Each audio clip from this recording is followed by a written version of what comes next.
So we'll kick it off with a couple of questions about your vision statements.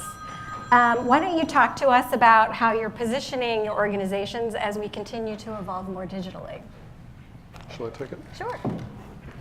So I guess that out front we see the sort of our digitization in sort of two pieces. Right now, in terms of our digital revenues, we're about 15%, which is a little bit behind, I think, the US as a whole, which is probably closer to 20.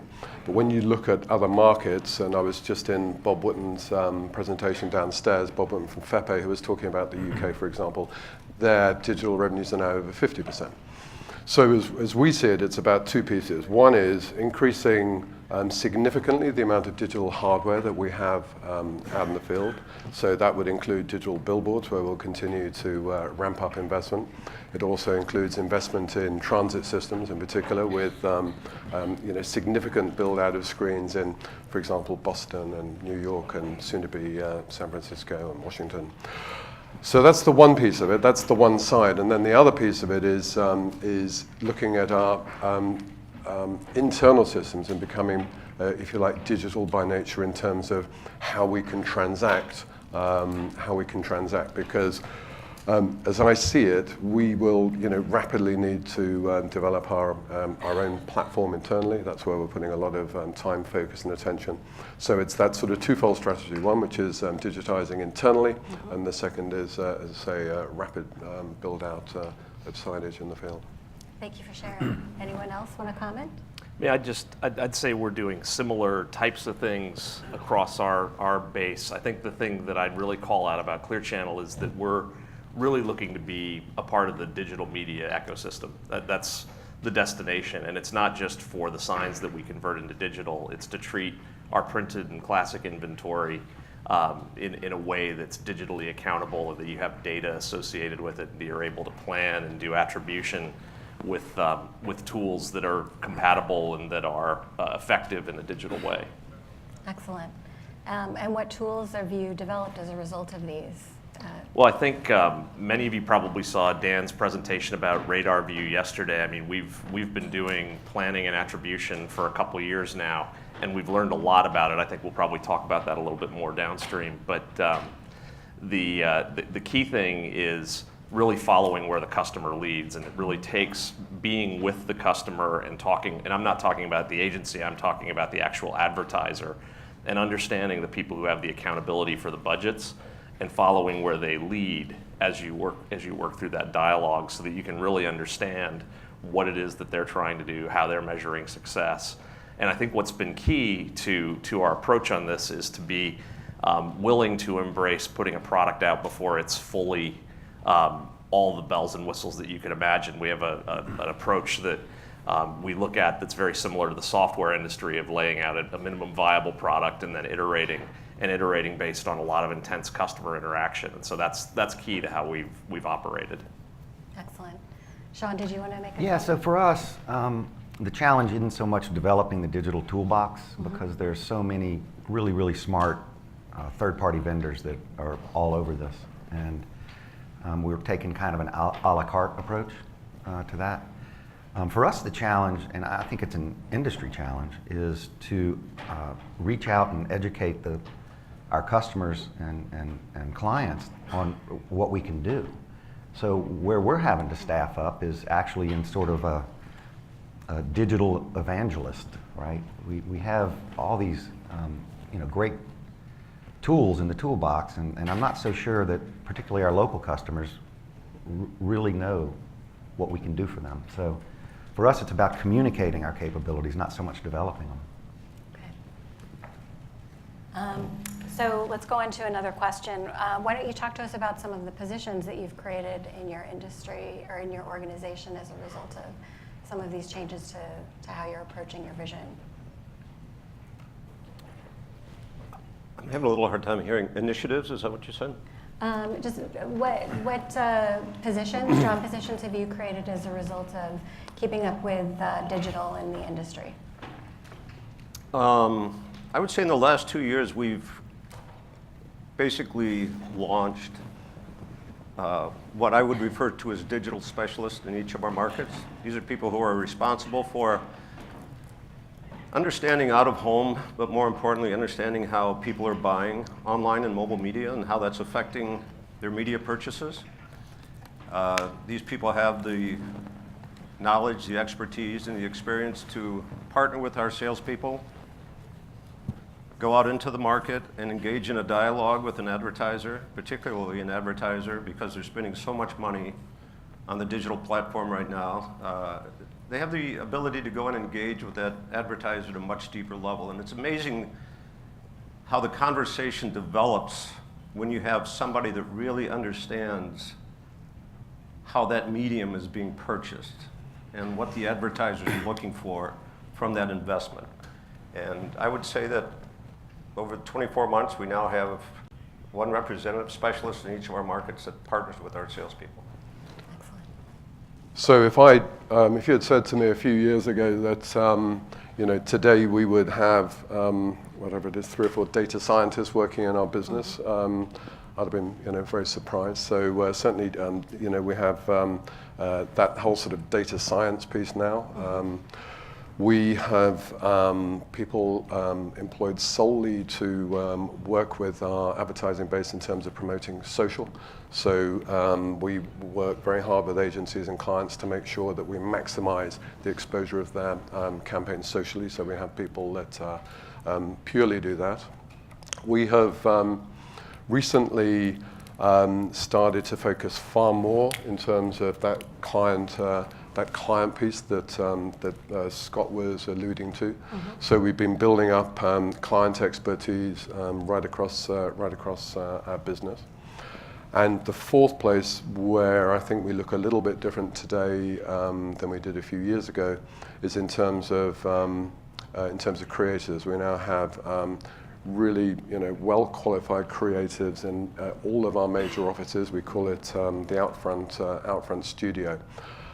We still feel that creative is hugely important.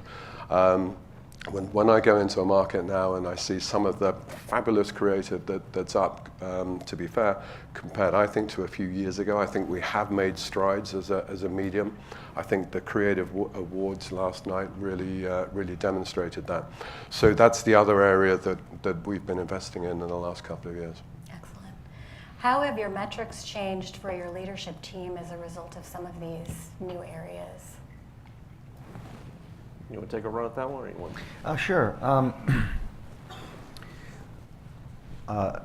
It's important that we not run after the latest little shiny bauble that pops up, because there's lots of shiny bauble popping up.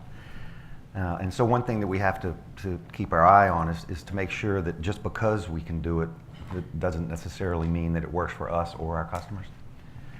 So I'd say that's number one, making sure that we look at everything through the filter of what's really going to scale for our clients.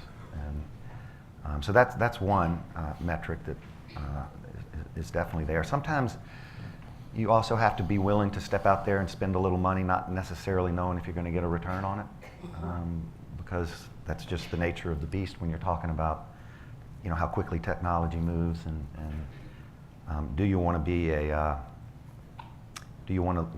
the first to market, or do you want to kind of be a fast follower?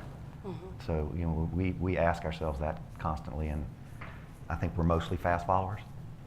Great. And in the quest to not chase after the shiny object, what are the filters that you use to kind of hone what you're looking to achieve? I'd say the first filter is it scalable. Right? I mean, is it something that isn't just a one-off? Although the one-off stuff can be cool and neat, and you can get a little buzz around it, and that can be a metric that you can look to. How much social buzz are you getting, and that's good for the customer. But I'd say, is it scalable? And there's so many different, you mentioned, Jeremy, that you have data scientists. There are so many different partners and vendors and data folks out there. What is your filter system to find the right opportunity?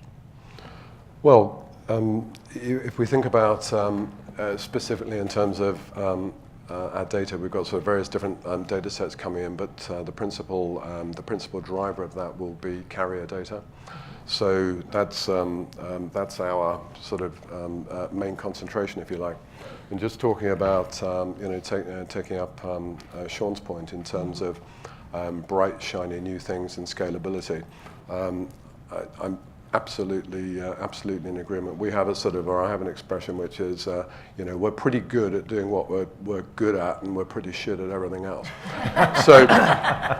So my test is it going to be something that really is going to, be scalable, add value, and that is not going to be diversionary? I guess the one example that I feel is relevant is a product that we now have, which is Outfront Mobile, where basically, we're selling a white label ground truth product, and effectively, geofencing signs or stores or whatever it happens to be. And we have, I think, sold 3,000 campaigns now locally. So it's gathering pace in terms of dollars. It's still relatively small compared to our billboard and transport business. But I think it's very important. I think it gets us in the conversation. We're not doing it to sell mobile. We're doing it to sell more billboards, and I think it does open more doors for us. And it also gives us some really good attribution metrics because it's sort of further down the funnel. So that's an example of where we've decided to invest heavily. And some of these things are hard. We've got a terrific sales force across the country, sort of 350 local sales guys, and they're great. But to suddenly have to learn a completely new language. To go out and sort of compete, as I say, with this new product, and we sell it as a "would you like fries" with that, with our billboard. It's hard work, but I think that ultimately it will prove to be the right thing. And what's your process for training your team on all of these new products? Well, we try and get out into the markets as much as possible. There's nothing better than being, face-to-face interaction. But outside of that, we do a lot of webcasts and that sort of thing. Great. So, reporting. I know CEOs are responsible for the bottom line. When you guys are reporting, I know this is more for the public companies. You guys have all been talking about the relative strength of local sales, and while national is core to the business, there's been a little bit of a slide. So do you want to talk and share with the audience how you guys measure or how you guys define local and national sales, or is that something that we need to collaborate on? So, we have created a little consternation the last few quarters because we seem to be a little divergent in our respective strengths of local and national, and we have been communicating on how we categorize business. In its essence, it's mostly because there are some very different aspects to the way Lamar looks and where we do business, as opposed to Clear and Outfront. We have a different mix of businesses, smaller markets, and Cracker Barrel is our biggest customer, and I don't know, Jeremy, it's not ours. 28. Yeah. So when we report, sometimes that can skew, how Lamar comes out and says, well, our national was up 4.5 and our local was, kind of flat, and these guys may have a sort of a different mix. What I've tried to educate the investor community on is don't do a read-through, right? Because again, we have some meaningful differences in our product mix and our geography. Just looking at Mark Boydman's presentation, I think that there's quite a bit of confusion on what's local versus national across media, not just in our space. I do think we would benefit from getting a bit more consistent, and I know we're not exactly the same as Outfront, and we're definitely different from Lamar in terms of how we register it. But I think the important thing is thinking about where the big dollars actually are and how we actually access those dollars and how we actually move in that direction. Because I think if you pulled Facebook in here, this is more of a response to Mark's presentation. I don't know if you're still, no, there you are, Mark. Facebook would tell you that they look a lot like us in that they're 65-70% local and 35-30% national, as opposed to television. They would contrast that with television, and I'd agree with them from what we see in our markets and how things overlap, and that didn't seem to be consistent with the characterization you were looking at. But the dynamic that's important is that when you think about the fight that we're all fighting for dollars, we have an industry that in the United States is about $8 billion. And those are people who have decided to spend money in out-of-home and are actually spending it out-of-home. And that's great, and we all knock each other's brains out trying to get to that $8 billion. But what's a lot more interesting to me is the $120 billion that those same advertisers spend on other media, or the $80 billion that people spend who don't use out-of-home at all. And I think that when you think about the question you're asking, if there's a collaboration and a coordination point, it's figuring out how we get that message, how we get the people who are spending it out-of-home to bring a little bit more of it home, and how we get those $80 billion that don't even touch out-of-home. That's what's going to make all of us hugely successful, and everybody in this room hugely successful. Well, and I think we have a responsibility to ourselves and to our advertisers to really be very, very clear about the expectation that we set forth. So if our job is to really build ROI for our advertisers, then I think we need to pony up and become a little bit more sensitive to that expectation. And what I mean by that is, if you look back in this industry, when I first got in, it was like, if you can go out and get 5% of the overall media budget, you'd be doing great. Now, if you can get 10%, you'd be doing great. Well, why don't we get 20% or 25% or 30% or 35%? And I think one of the reasons that we don't is because we don't ask for it. I don't think we spend enough time holding our salespeople accountable to that expectation, to really respecting what the media can do and what it can deliver. And to the extent that we accept too many shitty little contracts where we should actually dig our heels in and say, listen, this is not going to work for our clients. This needs to be a campaign, not a sign. And we need to be able to deliver. I think once we start doing that, then we begin to hold ourselves to a higher standard. Our leadership team holds their organizations to a higher standard, and I think at that point in time, we have the ability to affect some real change. And I think at that point, we're also driving increased revenues. So we're not stuck at 4%. We're going from 4 to 5 to 6. Jeremy? Yeah, I think I wasn't at Mark's presentation, but I think Mark was suggesting that as he looks forward anyway, and I think some of the other forecasters might agree with him, actually we're going to be slightly GDP minus rather than GDP plus, as we have been over the last number of years. Yeah, we'll talk to him later on. But I think the real difference, I think, for our industry and the real opportunity, I think all of us are doing a great job locally, and we are all seeing some relatively sort of robust growth there. From our point of view, yeah, we're more skewed towards national, so 45% of our revenues are national. And that's largely, as Sean said, it's about geography. We do a third of our business just between New York and LA, and they tend to be very, very, nationally dominated markets. And we talk about the sort of 4%, but when you drill in and look at the top 200 national advertisers, while you've got some at the top that really over-index, so you've got the Apples of this world and the Netflix who are spending 10 or 12% of their dollars out of home.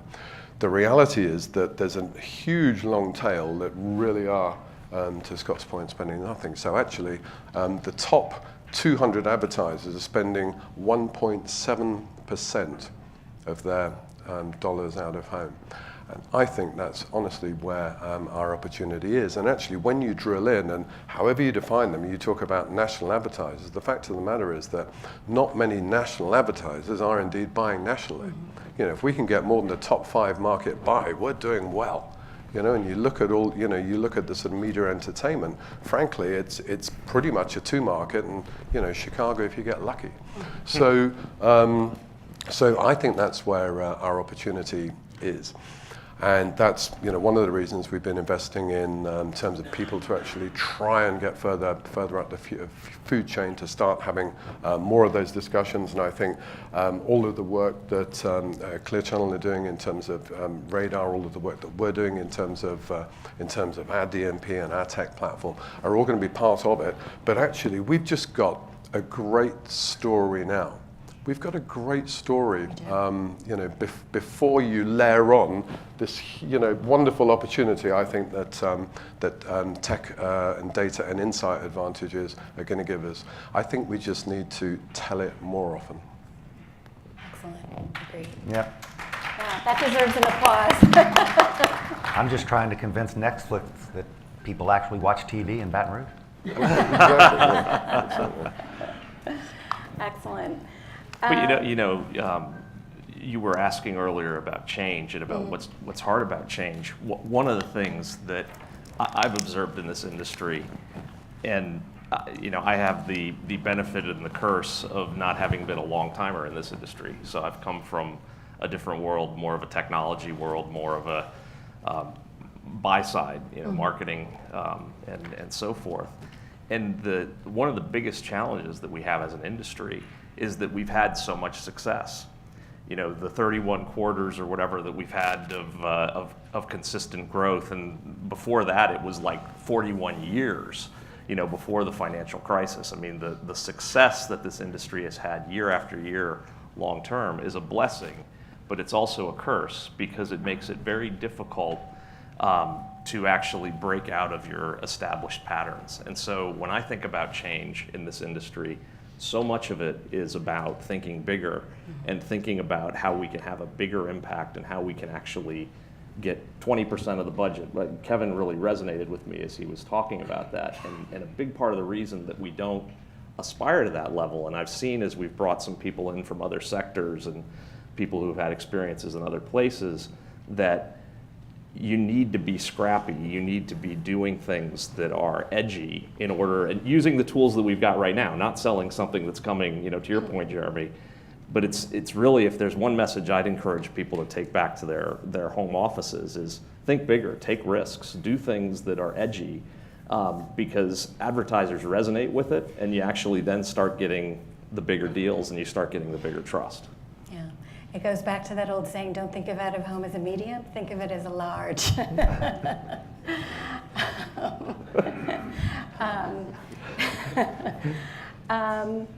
So I think we've had some really good dialogue, and in the interest of time, I think we can wrap things up and close out the show. But what do you guys think that we'll be talking about at next year's conference? Well, we're going to be talking about what a great rollout GeoPath had. Great. Yeah. Great.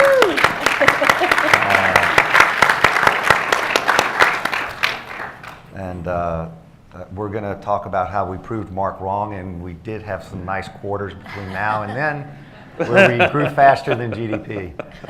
So yeah, I'll stop there. Okay, excellent. Great. Well, I would like to thank my panelists for joining us today and for their words of wisdom and remarks. And I would like to thank all of you for sticking around. And I guess, Sean, you and I can stand up and close the show. Absolutely. Okay. Thank you.